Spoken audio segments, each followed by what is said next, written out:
Assalamualaikum warahmatullahi wabarakatuh. Kami dari anggota kelompok 3 akan mempresentasikan bab 3 yang berjudul tentang menghindari perkelahian pelajar minuman keras dan narkoba. Sebelumnya, izinkan kami untuk memperkenalkan diri. Nama saya Diaul Auliana Bilasnah, absen 9. Saya Arinjani Nareswari, absen 1. Saya Alia Kadana Nindita, absen 3. Saya Kevin Mesya Putra Dharma, nomor absen 17. Saya Kayla Ataya Agadewi, nomor absen 19. Saya Ragil Satria Wicaksono, absen 25. Baiklah, kita akan masuk yang pertama, yaitu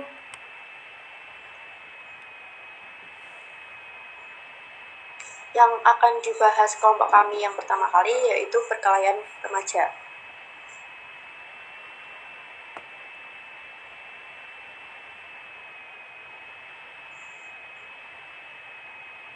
Pelajar yang dicari Islam. Pelajar yang dicari Islam itu menyelamatkan dan dunia, termasuk bagi para pelajar, bukan membuat keonaran, perilaku menyimpang, apalagi melakukan tawuran dan perkelahian. Islam itu juga datang dengan solusi, bukan menambah problema. Tatap dunia ini dengan jernih, maka kalian akan mendapatkan jalan hidup yang menakjubkan dan mencengangkan. Di dunia pendidikan, khususnya para pelajar, sudah banyak tinta emas ditorehkan oleh para pelajar muslim dengan segenap prestasi yang diraihnya.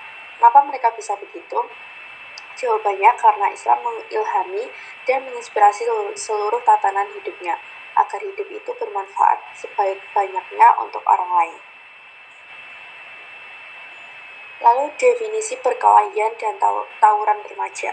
Ada beberapa istilah yang sering dipakai untuk mengidentifikasi perilaku menyimpang yang biasanya dilakukan oleh para pelajar, yaitu perkelahian dan tawuran. Keduanya bagian dari problema dunia pendidikan, utamanya terjadi di kota-kota besar, dan harus dicari solusi yang tepat agar perilaku ini tidak dijadikan kebiasaan yang lumrah bagi bagian dari kenakalan remaja atau pelajar. Perkelahian antar pelajar atau remaja adalah suatu bentuk tindakan kekerasan atau agresi yang dilakukan oleh suatu kelompok pelajar dengan kelompok pelajar lain yang berusaha untuk menyingkirkan pihak lawan dengan menghancurkan atau membuat pihak mereka tidak berdaya.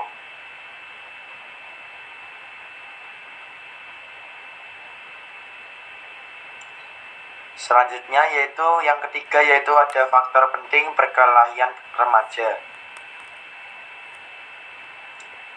Yang pertama yaitu ada rational choice, yaitu adanya perkelahian pelajar yang disebabkan oleh faktor individu, motivasi, pilihan, dan kemauannya sendiri. Banyak yang menyetujui pendapat ini. Misalnya, seorang anak dititipkan di pondok pesantren agar imannya mantap sehingga tidak nakal lagi. Yang kedua yaitu disorganization, yaitu adanya perkelahian pelajar yang disebabkan oleh faktor lingkungan. Hilangnya pranata budaya yang selama ini menopang harmoni sosial. Misalnya, orang tua semakin sibuk dengan pekerjaannya saat ini, sehingga melupakan pendidikan anak-anaknya. Yang ketiga yaitu ada strain, yaitu adanya perkelahian pelajar yang disebabkan oleh faktor tekanan yang besar dari masyarakat. Misalnya, terdapat suatu kemiskinan di satu sisi, dan di sisi lainnya terdapat orang kaya yang sering memamerkan harta yang ia punya. Yang keempat yaitu ada differential association, yaitu adanya perkelahian pelajar yang disebabkan oleh faktor salahnya pergaulan. Pelajar yang terbiasa bergaul dengan pelajar yang tidak baik, malas belajar, suka mencuri, dan bolos saat pelajaran, maka semua itu akan menjadi berkat bagi pelajar yang awalnya baik-baik saja. Yang kelima yaitu ada labeling, yaitu adanya perkelahian pelajar yang disebabkan oleh faktor terbiasanya dicap sebagai pelajar yang nakal. Jika seseorang pelajar sering dilabeli sebagai pelajar yang nakal oleh banyak orang, maka label tersebut akan merasuk di dalam dada sehingga mengakibatkan jadinya pelajar yang nakal. Yang keenam ada malfenomenon,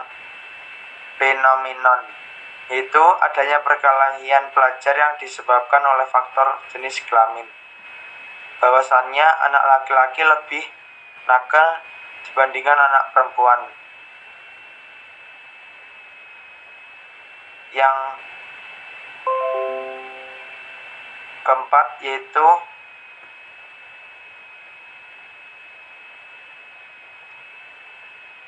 ikhtiar mencegah perilaku menyimpang.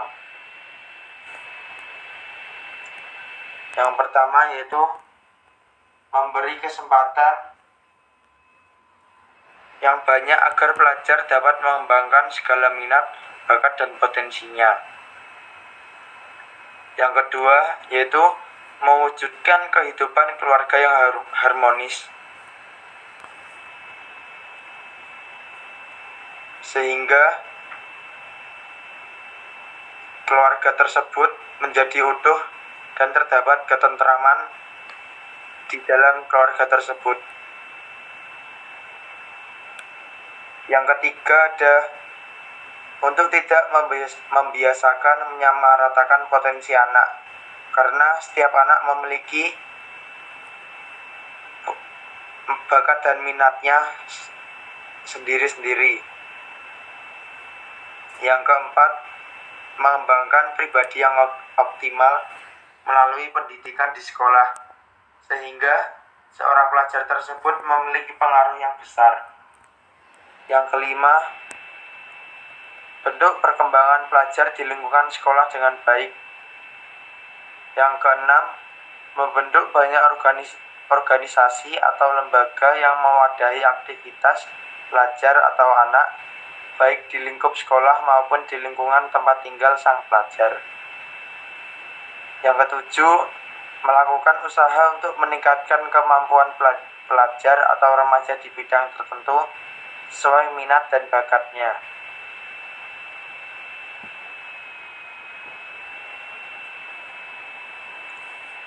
Yang kelima ada penanganan pelajar yang menyimpang. Yang pertama yaitu memberikan kepercayaan. Sang pelajar harus memiliki kepercayaan kepada pihak yang mau membantunya, seperti guru dan teman-temannya. Mereka para pelajar yang diberikan kepercayaan akan ditolong dan tidak akan dibohongi. Yang kedua yaitu ada kemurnian hati. Yang ketiga ada kemampuan mengerti dan menghayati. Hal ini disebabkan oleh posisi yang berbeda antara anak dengan orang dewasa.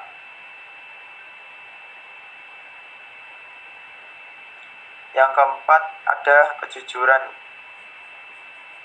Kejujuran ini penting dilakukan karena sang pelajar ingin keterbukaan termasuk sanksi yang diterima, meskipun tidak menyenangkan. Katakan yang benar itu benar dan yang salah itu salah. Yang kelima, mengutamakan persepsi pelajar sendiri.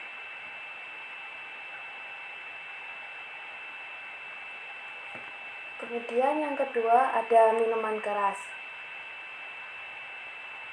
Nah, minuman keras ini memiliki nama lain yaitu khamr, di mana khamr berarti segala jenis minuman dan makanan yang memabukkan dan menghilangkan akal sehat. Nah, seperti yang dijelaskan pada hadis riwayat Ahmad dan Abu Daud, di mana Rasulullah SAW bersabda bahwa setiap yang memabukkan itu khamr dan khamr itu hukumnya haram. Nah, di sini homer itu termasuk jenis alkohol yang merupakan zat kimia yang dipergunakan untuk beragam keperluan di dunia medis, antara lain sebagai disinfektan, pembersih, pelarut, bahan bakar, dan sebagai campuran zat kimia lainnya. Penggunaan alkohol ini tidaklah haram atau diperbolehkan karena ini sebagai kebutuhan medis. Sedangkan apabila itu disalahgunakan dan dapat merusak akal ataupun memabukkan, itu hukumnya haram. Nah, sebabnya homer ini menurut istilah dalam Al-Quran disebut dengan rijis atau perilaku yang sangat buruk, jijik, kotor, bahkan najis. Islam mengelompokkan perilaku mengasihi homer ini sebagai bagian dari perbuatan setan, dan sudah jelas bahwa setan adalah musuh manusia, sehingga perbuatan ini harus dihindari atau harus dihilangkan. Kemudian homer berdasarkan surat Al-Maidah ayat 90-91, di mana Al-Maidah ayat 90 berbunyi, Ya ayyuhalladzina amanu innamal khamru wal maisiru wal ansabu wal azlamu rijsum min amali syaitan fajtanibuhu la'allakum tuflihun. Yang artinya, ya ayyuhalladzina amanu, wahai orang-orang yang beriman, innamal khamru, sesungguhnya homer, wal maisiru, dan judi, wal ansabu, dan berkorban untuk berhala, wal azlamu rijsum, mengundi nasib dengan anak panah, min amali syaitan, merupakan amalan dari syaitan. Fajtanibuhu la'allakum tuflihun, maka jauhilah perbuatan-perbuatan itu agar kamu mendapatkan keberuntungan. Kemudian surat Al-Maidah ayat 91 yang berbunyi, Innama yuridu syaitanu ayyuqi'a bainakumul adawata wal baghdha'a fil khamri wal maisiri wa yasuddakum 'an dzikrillahi wa 'anis sholati fahal antum muntahun. Yang artinya, innama yuridu syaitana ayyuqi'a bainakum, sesungguhnya syaitan itu bermaksud hendak menimbulkan permusuhan dan kebencian. Adawatul baghdha'i fil khamri, kebencian di antara kamu lantaran minum khamar dan berjudi itu. Al-maisiri wa yasuddikum 'an dzikrillahi wa 'anis shalah, dan di antara lantaran minum khamar dan berjudi itu dan menghalangi kamu dari mengingat Allah, wa 'anis shalah, dan salat, fahal antum muntahun, maka berhentilah kamu dari mengerjakan pekerjaan itu. Nah, sebelum ke kandungan isi Al-Maidah ayat 90-91 ini, kita harus mengetahui asbabun nusul dari surat Al-Maidah ayat 90-91 ini. Diriwayatkan dari Abu Hurairah, saat Rasulullah datang di Madinah, masih banyak yang minum khamar dan makan dari hasil perjudian. Nah, mereka bertanya tentang kedua hal tersebut. Maka turunlah surat Quran surat Al-Baqarah ayat 219, di mana surat Al-Baqarah ini dipahami bagi mereka itu hanya sebagai dosa yang besar, bukan suatu yang haram. Nah, karena dipahami tersebut, kebiasaan buruk ini masih tetap dilanjutkan. Nah, ketika ada kaum muhajirin datang untuk menjadi imam sholat, tapi jadi imam sholatnya tuh dalam keadaan mabuk, sehingga menimbulkan kesalahan baca dalam surat untuk sholat itu. Nah, maka dari itu turunlah surat An-Nisa ayat 43 yang berisi larangan untuk mengerjakan sholat dalam keadaan mabuk. Meskipun sudah turun ayat ini yang beri isyarat lebih jelas dan tegas agar dihindari, dijauhi, dan tidak melakukan kebiasaan buruk itu, masih juga dilakukan. Akhirnya turunlah surat Al-Maidah ayat 90-91 yang menegaskan keharaman khamr, sehingga mereka pun berkata, Ya Allah, kami bertekad berhenti dari meminumnya. Kemudian kandungan isi Al-Maidah ayat 90-91. Yang pertama, termasuk ayat terakhir yang menjelaskan mengenai keharaman khamr dan judi, di mana melalui ayat ini sudah nyata, jelas, dan tegas tentang keharamannya. Sudah tidak ada toleransi lagi seperti telah dikemukakan terlebih dahulu dari Quran surat Al-Baqarah ayat 219. Kemudian yang kedua, Allah tidak serta mengharamkan sesuatu tanpa terlebih dahulu mengajak untuk berpikir dan merenungkan kenapa sesuatu itu menjadi wajib dan diharamkan. Allah pasti mengajak kita untuk berpikir dahulu, kenapa sih kok diharamkan, kenapa sih kok diwajibkan, kenapa sih harus dilarang. Nah, kemudian yang ketiga, kedua ayat ini merupakan rangkaian aturan bagi umat, di mana rangkaian aturan bagi umat ini agar menjauhi khamar, judi, mengundi nasib dengan anak panah, dan memberikan persembahan kepada berhala. Ini merupakan tindakan jahiliyah dan tindakan yang sia-sia. Kemudian yang keempat, larangan perbuatan yang berurutan. Sesuai menurut Imam Al-Bukhari, Homer ini menghabiskan harta. Yang kedua ada perbuatan itu berjudi, di mana berjudi ini membinasakan harta. Yang ketiga adalah memberikan sesembahan kepada berhala, di mana ini merupakan perbuatan yang musyrik sehingga digolongkan sebagai hal untuk membinasakan agama. Kemudian yang kelima, sistem Islam dalam memberi solusi dari perilaku buruk adalah memberikan solusi yang berasaskan akidah. Yang keenam, salah satu keistimewaan manusia adalah memiliki akal dan pikiran. Nah, apabila akal pikirannya hilang karena Homer, apa jadinya? Apa bedanya kita dengan hewan lain? Sehingga maka dari itu Homer ini diharamkan. Dan sebaiknya kita menghindari Homer ini dan tidak pernah mencoba-coba Homer.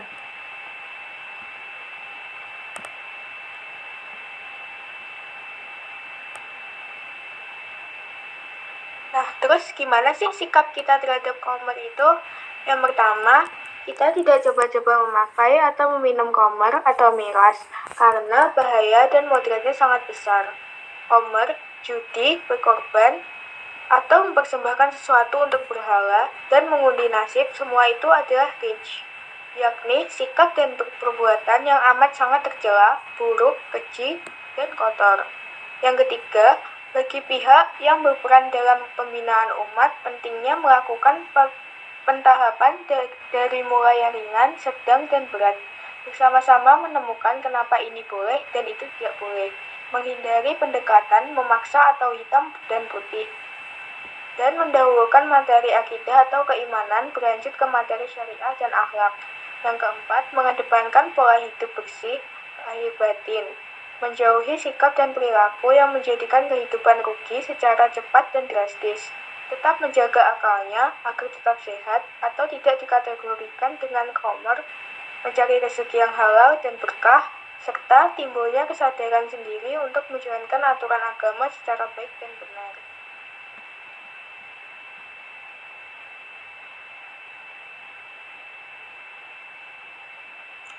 Kemudian ada narkoba.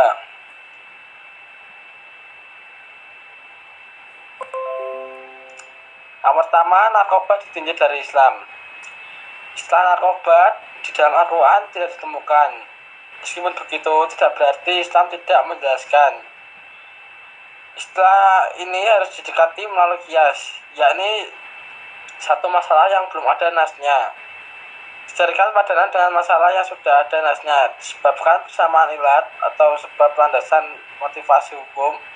Dalam hal ini, narkoba disamakan dengan Homer, karena sama-sama memabukkan dan membahayakan atau merugikan. Oleh karena itu, segala jenis narkoba disamakan dengan Homer. Begitu juga jenis-jenis obatan, psikotropika, dan narkotika. Meski tidak mengandung alkohol, ia tetap haram digunakan.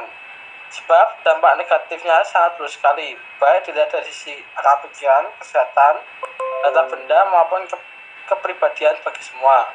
Sebab itu, Homer menurut istilah Al-Quran disebut rich, atau perilaku yang sangat buruk, jijik, kotor, bahkan najis.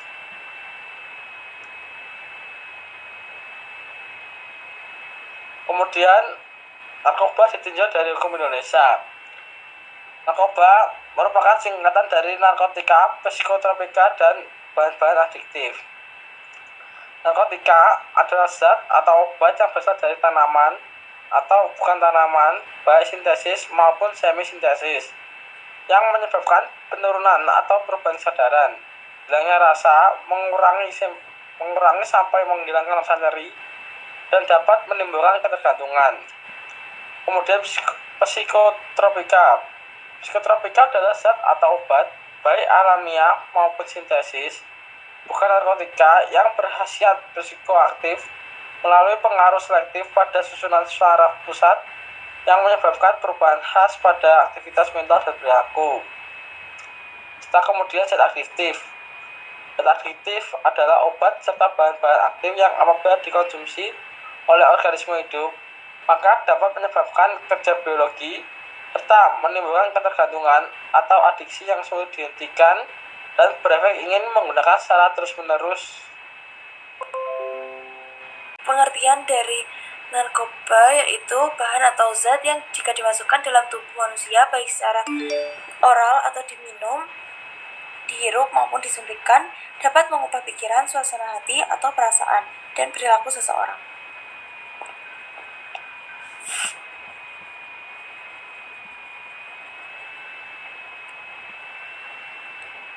Kemudian narkoba itu dapat digunakan sebagai pengobatan.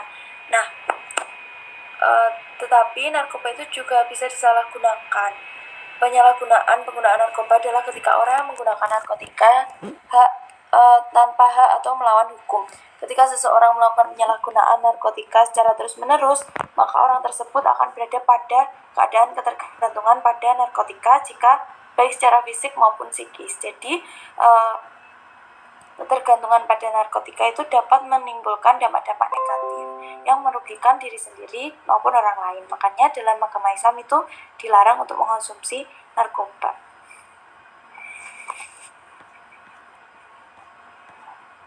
Kemudian ada jenis-jenis narkoba. Yang pertama narkotika. Yang termasuk dalam narkotika ada morfin, heroin, ganja atau marijuana, hasis atau getah ganja, kokain, dan opium. Kemudian psikotropika. Yang termasuk dalamnya ada amfetamin dan ATS atau amfetamin type stimulan. Kemudian sabu, obat tidur atau obat penenang, ais, dan inhalansia. Kemudian yang terakhir ada zat adiktif yang berisi nikotin dan alkohol. Lalu yang terakhir ada pencegahan penyalahgunaan. Yang pertama, kita harus mencintai dan mensyukuri hidup yang merupakan anugerah Allah Subhanahu wa Ta'ala. Yang kedua, temu, kenali, dan kembangkan daya minat dan bakat serta hobi. Yang ketiga, setiap orang memiliki problematika sendiri. Hadapi dan cari solusinya dengan benar. Jangan malah dihindari dan lari dari masalah, apalagi pelariannya ke narkoba. Yang keempat, memiliki teman akrab itu pilihan. Hanya yang menjadi masalah adalah mengorbankan diri demi pertemanan. Padahal jelas-jelas itu tidak benar, dibuai oleh ajakan, bujukan, dan paksaan teman. Yang kelima, berani berkata tidak, serta menolak ajakan teman untuk penyalahgunaan narkoba atau pembuatan lainnya yang menentang ajaran agama dan hukum. Yang keenam, ciptakan lingkungan keluarga dan sekolah yang sehat, harmonis, peduli, terbuka, penuh perhatian dan tanggung jawab, serta kasih dan sayang. Baiklah, sekian presentasi dari kami. Maaf apabila ada salah kata. Wassalamualaikum warahmatullahi wabarakatuh.